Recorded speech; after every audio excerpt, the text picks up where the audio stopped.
বুবু কাঁকড়া খেতে খুবই ভালোবাসে, তাই তো সেদিনকে বানিয়ে নিলাম কাঁকড়ার ঝাল। তো প্রথমেই আমি কাঁকড়াগুলো নুন আর হলুদ দিয়ে তেলে ভেজে নিয়েছি। লাল করে ভালো করে ভেজে সেদ্ধ করে নেওয়ার পরে তুলে নিয়েছিলাম। তারপরে তেলে আলুগুলো ভালো করে ভেজে নিয়েছিলাম। পেঁয়াজ, লঙ্কা, আদা, রসুন, টমেটো সব কেটে রেডি করে নিয়েছিলাম।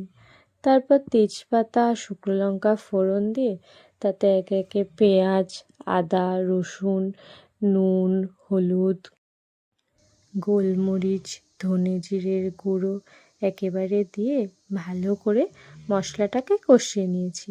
কষিয়ে নেওয়ার পরে একে একে সব টমেটোগুলো দিয়ে দিয়েছি। টমেটোগুলো একেবারে ভালো করে গলে যাওয়ার পরে, কাঁচা গন্ধ চলে যাওয়ার পরে লঙ্কাটা দিয়ে দিয়েছিলাম।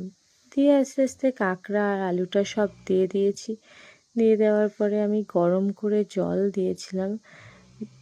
এই যে দেওয়ার পরে খুব ভালো করে ফুটে যাওয়ার পরে তারপরে আমি আরও দুটো কাঁচা চেরা লঙ্কা অ্যাড করেছিলাম। তারপরে গরম গরম রেডি করার